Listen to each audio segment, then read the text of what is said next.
Astrology एक divine दैवी विद्या है। आज जो सब्जेक्ट स्टार्ट कर रहे हैं वो है डिफरेंट हाउसेस का प्रेडिक्शन कैसे बताएंगे। यानी टोटल 12 हाउसेस होते हैं, तो 12 हाउसेस में एक नंबर से लेके 12 हाउसेस के अलग अलग कारकत्व हैं, यानी वो अलग अलग चीज़ों को रिप्रेजेंट करते हैं हाउसेस। तो उन हाउसेस के बारे में अगर हमें प्रेडिक्शन करना हो, किन किन चीज़ों को रिप्रेजेंट कर रहे हैं उनके बारे में अगर बताना हो तो हम कैसे स्टडी करेंगे। तो इसी सब्जेक्ट को आज स्टार्ट करते हैं। तो इसमें आज पहला हाउस, फर्स्ट हाउस, जिसको लग्न या एसेंडेंट भी कहते हैं, तो इसके बारे में देखते हैं। राइट, लग्न या एसेंडेंट जो होता है वही फर्स्ट हाउस होता है। तो आपको मालूम है पृथ्वी जो है वो अपना रोटेशन कर रही है, अपनी एक्सिस पे जो घूम रही है वो 24 आवर्स में एक रोटेशन करती है, एक चक्कर लगाती है। और उस एक रोटेशन यानी 24 आवर्स में वो 12 राशियाँ ब्रह्मांड की कवर हो जाती हैं। तो 12 राशियाँ कवर होती हैं 24 आवर्स में, इसलिए एक राशि कवर होगी 2 घंटे में। तो इसलिए किसी भी जगह आप देखें तो वहाँ पर हर 2-2 घंटे के बाद एक राशि जो है आपको वो उदय होती दिखाई देगी। अच्छा, पृथ्वी जो है अपना रोटेशन वेस्टर्न से ईस्टर्न डायरेक्शन यानी पश्चिम से पूर्व दिशा में घूमती रहती है 24 आवर्स में एक चक्कर।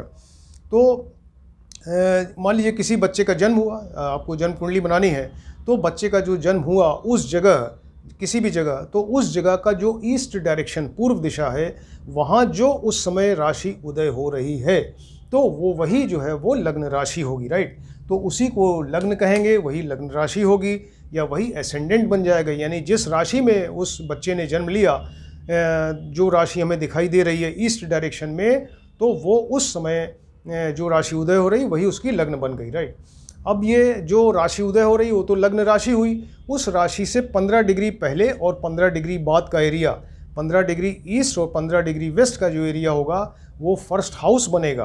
क्योंकि टोटल जो ब्रह्मांड में 12 राशियां हैं, 12 हाउसेस हैं, तो आपको बताया कि ये फर्स्ट राशि यानी लग्न राशि तो बच्चे के जन्म के समय जो राशि उदय हो रही वो हो गई। और जो उस राशि से 15 डिग्री पहले और 15 डिग्री बाद का जो एरिया होगा वो फर्स्ट हाउस या वही जो है वो ये लग्न बन जाएगा। राइट, अब ये लग्न जो है ये बहुत ज़्यादा इम्पॉर्टेंट चीज़ है। लग्न जो है, लग्न या लग्नेश है, क्योंकि इसी जगह तो व्यक्ति ने जन्म लिया है। यानी व्यक्ति स्वयं है, वो खुद ही है जो लग्न में यहाँ पर उसने जन्म लिया है। तो इसकी इम्पोर्टेंस लग्न लग्नेश की कुंडली में बहुत ज़्यादा है, आउट ऑफ ऑल 12 हाउसेस। और क्योंकि एक तरह से ये भी देखिए कि लग्न जो है वो केंद्र का भी स्वामी बनता है, केंद्र भी है। 1, 4, 7, 10 केंद्र के हाउसेज हैं तो उसमें भी एक नंबर आता है। और अगर त्रिकोण देखें तो 1, 5, 9 त्रिकोण होता है, उसमें भी लग्न आता है। राइट, तो लग्न जो है वो केंद्र भी है और त्रिकोण भी है। इस तरह से लग्न जो है बड़ा योग कारक होता है। तो लग्न और लग्नेश की इंपॉर्टेंस कुंडली में बहुत ज़्यादा होती है। ये जितना ज़्यादा स्ट्रांग होगा व्यक्ति की कुंडली उतनी ही स्ट्रांग मानी जाएगी। वो व्यक्ति भी, उसकी पर्सनैलिटी और तमाम चीज़ें जो अंदर से भी बड़ा स्ट्रांग होगा ऐसा व्यक्ति, और जो भी उसको फल मिलेंगे बहुत ही अच्छे मिलेंगे अगर लग्न लग्नेश उसके बढ़िया हैं तो। राइट, तो अगर ये लग्न लग्नेश अच्छे हैं तो लग्न से मिलने वाली जो तमाम चीज़ें हैं, यानी व्यक्ति की पर्सनैलिटी बहुत बढ़िया होगी, उसका वो जीवन में बड़ा प्रोग्रेस करेगा, और इसके अलावा उसकी एजुकेशन अच्छी होगी, मनी वाइज बहुत स्ट्रांग होगा, उसको खूब मान सम्मान और यश कीर्ति ये सब चीज़ें उसको मिलेंगी अगर ये लग्न लग्नेश उसके बढ़िया है तो। अब फर्स्ट हाउस से हम क्या क्या चीज़ें देखते हैं, फर्स्ट हाउस किन किन चीज़ों को रिप्रेजेंट करता है ये चीज़ें देखते हैं। तो फर्स्ट हाउस से आपको व्यक्ति जिसने जन्म लिया है, जिसकी कुंडली है, तो उसकी फिगर के बारे में, उसकी आकृति के बारे में पता चलता है। उसके फीचर्स कैसे हैं, उसका रूप कैसा है, रंग कैसा है, ओवरऑल पर्सनैलिटी कैसी है उसकी, उसका एक्सप्रेशन कैसा है, वो कैसे बोलता है, उसका कॉम्प्लेक्शन क्या है, बिहेवियर, उसका मेंटल एटीट्यूड, उसका कैरेक्टर, तमाम चीज़ें जो हैं वो आपको पता चलती हैं। इसके अलावा फर्स्ट हाउस से आपको हेल्थ भी पता चलती है कि व्यक्ति की हेल्थ कैसी होगी, वो जीवन में कितना प्रोग्रेस करेगा ये भी पता चलता है। और वो जीवन में प्रोग्रेस अपने ही बलबूते पे करे या कहीं से हेल्प मिलेगी उस तरह से ये भी आपको पता चलेगा। और जीवन में कितना ज़्यादा उसको मान सम्मान और यश और प्रतिष्ठा मिलेगी, ये सारी चीज़ें आप फर्स्ट हाउस से देख सकते हैं। राइट, अब जो बताया आपको कि ये फर्स्ट हाउस से आप व्यक्ति का फिगर, उसकी पर्सनैलिटी, रूप रंग देखते हैं, तो इस चीज़ को कंफर्म करने के लिए आप जो लग्न का नवांशाधिपति होता है, लग्न का नवांशाधिपति, इसका मतलब ये हुआ कि जो लग्न है यहाँ पर, राइट, एक तो ये लग्न हो गई D1 की लग्न जिसमें बच्चे ने जन्म लिया। फिर इसी की आप D9 बनाएंगे यानी नवमांश कुंडली बनाएंगे। तो उस नवमांश कुंडली का जो लग्न होगा, जो भी राशि होगी, उसका जो लॉर्ड होगा, तो उसके अनुसार और ये जो D1 में लग्न है, दोनों को मिलाकर आप फिर व्यक्ति की पर्सनैलिटी और उसका फिगर, रूप, रंग, आकृति सब कुछ बता सकते हैं, राइट। और इसके अलावा जो चंद्रमा का नवांशाधिपति होता है, जो यानी D1 कुंडली में जहाँ भी चंद्रमा बैठा होगा जिस राशि में, तो वो देखिए कि D9 में चंद्रमा कहाँ बैठा है। D9 में चंद्रमा जिस राशि में बैठा होगा तो उसके लॉर्ड के हिसाब से जातक का कॉम्प्लेक्शन होगा, यानी उसकी स्किन का रंग होगा। तो ये D1 का लग्न लग्नेश देखिए, प्लस D9 में चंद्रमा जहाँ बैठा है तो उसके लॉर्ड से भी आपको व्यक्ति के कॉम्प्लेक्शन का अंदाज होगा, उससे पता चलेगा। दोनों को मिलाकर ही आप जजमेंट लीजिए, राइट। इस तरह से करते हैं। तो लग्न लग्नेश की इंपॉर्टेंस आपको बताया बहुत ज़्यादा है। और अब मान लीजिए कि हमको लग्न ये कोई स्टडी करनी है, फर्स्ट हाउस यानी लग्न के बारे में हम कोई चीज़, तमाम जो चीज़ें बताई, जिन जिन चीज़ों को रिप्रेजेंट करते हैं उनके बारे में अगर हम देखना है तो क्या देखेंगे, किस तरह देखें। तो ये देखिए कि फर्स्ट हाउस की स्टडी के लिए फर्स्ट हाउस में सबसे पहले आप देखिए कि कौन सी राशि बैठी है, राइट, कौन सी राशि है, यहाँ लग्न राशि क्या है, और उस लग्न के ऊपर यहाँ पर कोई शुभ ग्रह की युति दृष्टि है क्या, यानी शुभ ग्रह कोई बैठे हों या अशुभ ग्रह बैठे हों या शुभ या अशुभ ग्रह की दृष्टि हो, राइट। और फिर यहाँ का जो लॉर्ड है, लग्न का कोई लॉर्ड होगा, तो लॉर्ड देखिए कहाँ बैठा है, वो किस जगह बैठा है, ये आपको देखना है। और किस हाउस में, अगर केंद्र में हो, त्रिकोण में तो बहुत अच्छा, अगर 6, 8, 12 में है तो अच्छा नहीं हुआ। और इसके अलावा वो अपनी उच्च राशि और इसके अलावा मूल त्रिकोण या स्वराशि या मित्र राशि में बैठेगा तो वो लग्नेश ज़्यादा स्ट्रांग होगा, उस पर शुभ ग्रह की युति दृष्टि होगी तो और बढ़िया होगा। अगर 6, 8, 12 में बैठ जाए, निर्बल हो जाए, कमज़ोर हो जाए, नीच राशि में बैठ जाए, अस्त हो जाए, शत्रु राशि में बैठ जाए, अशुभ ग्रहों की युति दृष्टि हो, तो फिर उतना ही वो खराब होता जाएगा। तो ये चीज़ देखना ज़रूरी है किसी फर्स्ट हाउस के प्रेडिक्शन के बारे में बोलने के पहले, कि आप देखिए कि यहाँ कौन सी राशि और वो उसका लॉर्ड जो है किस तरह का है। इसके अलावा लग्न का एक कारक ग्रह होता है, हर एक भाव का अपना एक कारक ग्रह होता है जो उसका रिप्रेजेंटेटिव होता है, केयर टेकर होता है। तो इसका केयर टेकर जो है वो सूर्य है।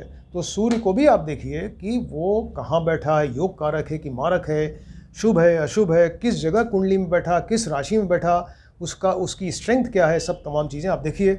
इसके अलावा एक चीज़ और कि लग्न का जो एक सर्वाष्टक वर्ग होता है, सर्वाष्टक वर्ग में अगर लग्न के शुभ बिंदु ज़्यादा होंगे, शुभ और अशुभ दो तरह के बिंदु होते हैं, तो अगर वो उसमें शुभ बिंदु ज़्यादा होंगे तो लग्न और स्ट्रांग मानी जाएगी। अगर अशुभ बिंदु है ज़्यादा है तो फिर वो लग्न कमज़ोर हो जाएगी। इस तरीके से ये सारी चीज़ें जो हैं ये लग्न या फर्स्ट हाउस की स्टडी के लिए ये सब देखा जाता है।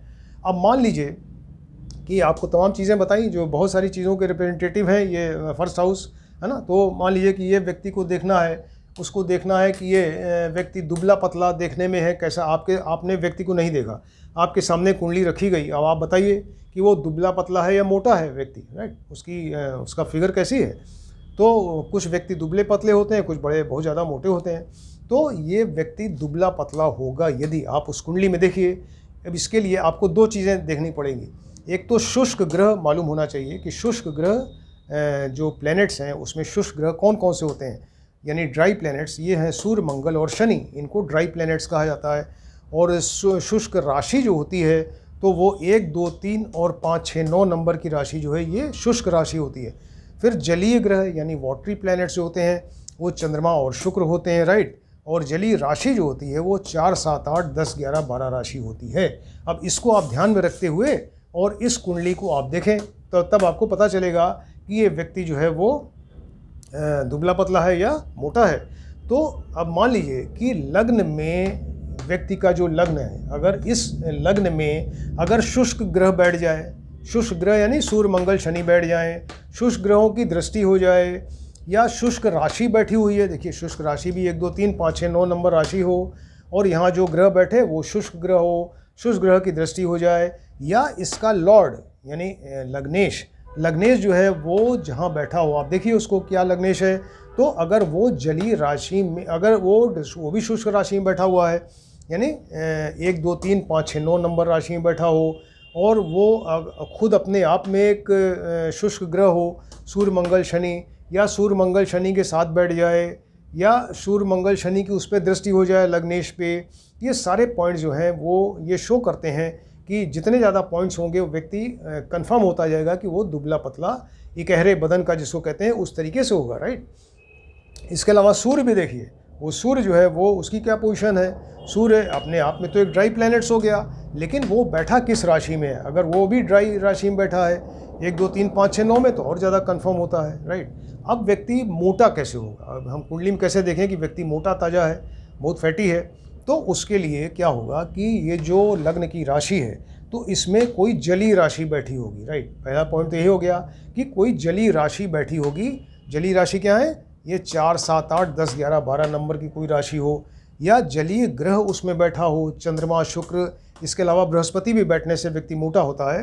तो चंद्र शुक्र बृहस्पति बैठे हों, या चंद्र शुक्र बृहस्पति की दृष्टि आ जाए लग्न के ऊपर, या लग्न का जो लॉर्ड है स्वामी ये कहीं जलीय ग्रह में, जलीय राशि में बैठा हो, 4 7 8 10 11 में हो, और वो स्वयं अपने आप में एक जलीय ग्रह हो, चंद्र शुक्र बृहस्पति बरा हो, या उस लग्न के लग्नेश के ऊपर जलीय ग्रह की दृष्टि हो, चंद्र शुक्र या बृहस्पति की, राइट। ये जितने पॉइंट्स होते जाएंगे तो व्यक्ति उतना ही वो आप कंफर्म होते जाएंगे कि ये मोटे की तरफ जा रहा है, यानी वो व्यक्ति और ज़्यादा मोटा होता जाएगा। इस तरीके से देखते हैं कि कुंडली में कि वो व्यक्ति जो है वो इसमें दुबला पतला है या मोटा है। तो ये D1 कुंडली के बारे में बताया। इसके साथ साथ आपको D9 कुंडली भी देखनी चाहिए कि उसमें इन्हीं ग्रहों की और या लग्न की क्या पोजीशन है, तो उससे और ज़्यादा कंफर्म होता है, राइट। अब मान लीजिए कि एक तो ये बताया दुबला है कि मोटा है, इससे पता चलता है।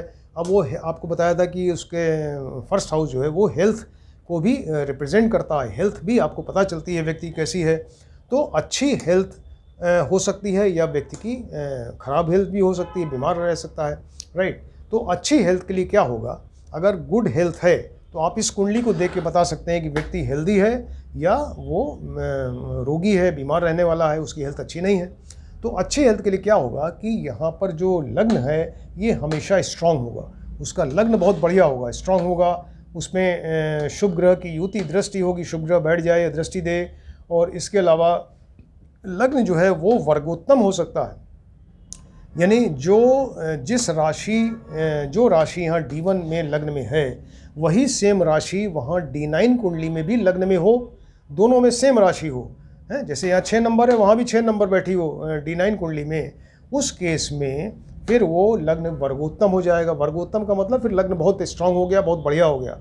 तो वो ये जो है इसकी व्यक्ति की अच्छी हेल्थ होगी, एक ये पॉइंट बता रहा है। फिर इसके बाद देखिए लग्नेश, देखिए जो लग्न का लॉर्ड है, अगर लग्नेश मान लीजिए लग्न में ही बैठ जाए, लग्नेश अगर लग्न में ही बैठ जाए तो बहुत अच्छी बात है, फिर वो और एक अच्छा गुड पॉइंट होता है उसके लिए, अच्छी हेल्थ के लिए। या लग्नेश जो है वो यहाँ केंद्र या त्रिकोण में बैठ जाए, अच्छे हाउसेज में 1 4 7 10 या 1 5 9 में बैठे, और इसके अलावा उस पर शुभ ग्रहों की युति दृष्टि हो।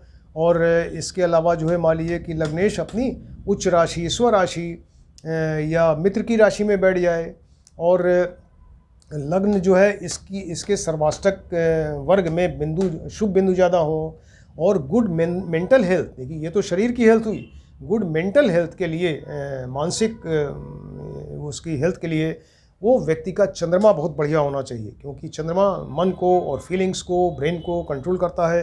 तो इस कुंडली में व्यक्ति का चंद्रमा अच्छा होना चाहिए। और इसके अलावा 4th हाउस, ये 4th हाउस से भी इंसान का मन, फीलिंग्स देखते हैं। तो 4th हाउस और 4th का लॉर्ड अच्छा होना चाहिए, तब उस व्यक्ति की हेल्थ बड़ी बढ़िया होगी। आप सिर्फ कुंडली देखकर ही बता देंगे कि व्यक्ति हेल्दी है या हेल्दी नहीं है, उसको आपको पता चलेगा। इसके अलावा 6 नंबर, 8 नंबर, 12 नंबर पे पाप प्रभाव कम होना चाहिए या ना हो। 6 8 12 पे अगर पाप प्रभाव, पाप ग्रहों की युति है, दृष्टि है, ये सब अगर कम होगी तो व्यक्ति उतना ही ज़्यादा हेल्दी होता जाएगा, राइट। अब मान लीजिए कि बैड हेल्थ, आपको ये इस कुंडली से समझ में आ रहा है कि इंसान की वो हेल्थ अच्छी नहीं है, तो क्या होगा उस केस में, ये जो लग्न है, लग्न पे अशुभ ग्रहों की युति दृष्टि हो जाएगी। कोई अशुभ ग्रह आके यहाँ बैठ जाए, या अशुभ मारक ग्रह वो उसकी दृष्टि हो जाए, राइट। या लग्नेश जो है, इसका लग्नेश कहीं अपनी नीच राशि में, शत्रु राशि में बैठ जाए, अस्त हो जाए, ये बजाय केंद्र त्रिकोण के वो 6 8 12 में कहीं बैठ जाए, गलत जगह बैठ जाए, बिल्कुल वीक हो जाए, लग्न के सर्वाष्टक बिंदु में अशुभ बिंदु बहुत ज़्यादा हो जाए, शुभ बिंदु बहुत कम हो, उस केस में भी व्यक्ति की हेल्थ खराब होगी। प्लस लग्न का कारक ग्रह सूर्य, उसको भी देखिए। सूर्य अगर स्ट्रांग होगा तो अच्छी हेल्थ, अगर सूर्य वीक होगा और मारक होगा तो फिर वो व्यक्ति की हेल्थ उतनी ही खराब होती जाएगी। इस तरीके से आप हेल्थ भी देख सकते हैं इससे फर्स्ट हाउस से, राइट। फर्स्ट हाउस से और बहुत सारी चीज़ें देखी जाती हैं। मान लीजिए कि अगर लग्न और लग्नेश, राइट, लग्न और लग्नेश जहाँ भी बैठे हों इस कुंडली में, तो अगर वो चर राशि में, चर राशि क्या होती है, 1, 4, 7, 10 को चर राशि कहते हैं, तो ये व्यक्ति जो है फिर वो या तो ट्रैवलिंग का बड़ा शौकीन होगा, उसको घूमने फिरने बड़ा आनंद आता होगा, या फिर कुछ इस तरह का उसका कैरियर होगा कि उसको बहुत ज़्यादा ट्रैवलिंग करनी पड़ती होगी। तो ये दोनों ही चांसेस हैं कि अगर वो लग्न में और लग्नेश दोनों जो है अगर चर राशि में बैठ जाएँ तो व्यक्ति जो है बहुत ज़्यादा ट्रैवलिंग उसको करनी पड़ेगी, राइट, उसको घूमना फिरना बहुत ज़्यादा पड़ेगा, राइट। मान लीजिए कि लग्नेश है, इसका लग्नेश जो है लग्न का लॉर्ड वो अपनी मित्र राशि में कहीं बैठा हो। अगर मित्र राशि में बैठा होगा तो ऐसा व्यक्ति फिर ऐसा वो अपने जीवन में ज़्यादा प्रोग्रेस करेगा, वो ज़्यादा उन्नति करेगा अगर वो अपनी मित्र की राशि में बैठा हुआ है। और लग्न लग्नेश पे अगर शुभ ग्रहों का प्रभाव हो जाए तो ऐसे व्यक्ति को कहीं और से भी वो मदद मिलेगी जीवन में, उसको आगे बढ़ने के लिए कहीं न कहीं से उसको हेल्प मिलेगी और वो आगे बढ़ेगा, प्रोग्रेस करेगा। मान लीजिए कि लग्न में यहाँ ये पाप ग्रह बैठे हों, पाप मतलब ये शनि है, राहु हैं, केतु हैं, इस तरह के ग्रह बैठे हों, तो और वो भी निर्बल होकर बैठे हैं, या योग कारक नहीं होने चाहिए यहाँ पर। अगर निर्बल या मारक होकर अगर बैठेंगे तो फिर ये और उस पर अशुभ ग्रहों की युति दृष्टि हो जाए तो फिर इसकी लग्न जो है बहुत कमज़ोर या ख़राब मानी जाएगी। और ऐसे व्यक्ति को फिर ऐसा कहा जाता है कि जो पापात्माएँ होती हैं, यानी भूत प्रेत वगैरह से ज़्यादा खतरा होता है, या उनको अक्सर सपने में भी, ऐसे व्यक्ति को सपने में भी जो है इस तरह की चीज़ें दिखाई देती हैं। क्यों? क्योंकि राहु, केतु और ये जो शनि हैं, ये सब वो जितने ज़्यादा निर्बल होंगे, पाप प्रभाव में होंगे, तो वो अंधकार के प्रतीक होते हैं, वो डार्क के प्रतीक हैं। जबकि सूर्य, चंद्र, मंगल, इस तरह की चीज़ें वो सब लाइट के प्रतीक हैं। तो वो अंधकार को, डार्क को अपनी तरफ अट्रैक्ट करेगा, यानी ये लग्न व्यक्ति जो है उसकी तरफ ये चीज़ें ज़्यादा आकर्षित होंगी, अट्रैक्ट होंगी, और फिर उसको सपने में ऐसी चीज़ें दिखाई दे सकती हैं, राइट। मान लीजिए कि सूर्य यहाँ लग्न में बैठे हैं, सूर्य लग्न में है, उस पर अगर मंगल की दृष्टि हो रही है, तो कुंडली में अगर ऐसी पोजीशन है तो ऐसे व्यक्ति को अस्थमा, जो दमा होता है, दमा की शिकायत हो सकती है। मान लीजिए सूर्य और मंगल दोनों लग्न में बैठे हैं, राइट, इस पर अगर शनि की दृष्टि पड़ जाए तो ऐसे व्यक्ति पे एक अटेम्प्ट ऑफ मर्डर हो सकता है, यानी उसकी हत्या करने के ख्याल से इसके ऊपर अटैक हो सकता है। तो ये बहुत इस तरह की बहुत सारे पॉइंट्स हैं। आप मतलब ये लग्न और लग्नेश की इम्पोर्टेंस बहुत ज़्यादा है कुंडली में। तो इसके बारे में बताया आपको कि ये लग्न लग्नेश का डिटेल्स आपको बताया किस तरीके से होता है। तो फर्स्ट हाउस के बारे में अगर आपको कोई भी प्रेडिक्शन करना हो तो किस तरीके से करेंगे, व्यक्ति उसकी पर्सनैलिटी के बारे में बताया कि वो दुबला पतला है कि मोटा है, उसकी हेल्थ के बारे में बताया, और ये सब चीज़ें जो हैं आप ये देखकर इसको स्टडी करिए। बहुत ही इंटरेस्टिंग टॉपिक है। आप किसी की कुंडली देख के आप व्यक्ति को नहीं जानते, लेकिन आप इतनी सारी चीज़ें सब उसको बता सकते हैं सिर्फ ये उसका होरोस्कोप या कुंडली देखकर, राइट। इसको आप ध्यान से देखें। Thank you.